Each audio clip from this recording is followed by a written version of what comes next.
Aliens exist and President Trump knows about it. That's according to Israel's former space security chief. In an interview with an Israeli newspaper, he said the aliens have been waiting until today for humanity to develop and reach a stage where we will understand in general what space and spaceships are. NBC News chief global correspondent Bill Neely explains this one. Hi, Alison. Well, this is quite a story, and it comes from the man who headed Israel's space security program for nearly 30 years. Chaim Eshed is making the extraordinary claim that the United States and Israel have been in contact with a group of aliens for years, not immigrants, but extraterrestrials.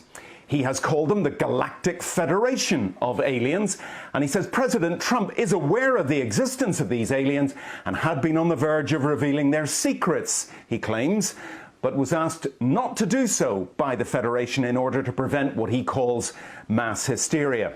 Well, the retired general says the US and Israel have kept it from the public because, quotes, humanity isn't ready and the aliens don't want to reveal themselves until humanity can evolve, he says, and understand what space really is. Well, the good news is that he claims an agreement has been reached between the US government and the aliens, a contract to do experiments here. There's also, he says, a secret underground base on Mars where there are American and alien representatives.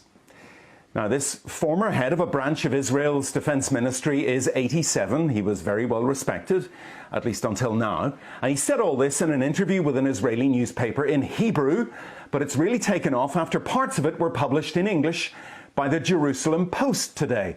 He says he's come forward now in the hope that his news will be accepted as true. He notes that if he'd made these claims 5 years ago, he would have been hospitalized, but now he says, I've got nothing to lose. Well, so far, President Trump has not tweeted about this, though remember a year ago, he did set up the Space Force as the fifth branch of the US Armed Forces. Well, we did ask the White House, the Department of Defense and Israeli officials to comment. So far, they have not responded to the NBC News request, and I wonder if they ever will.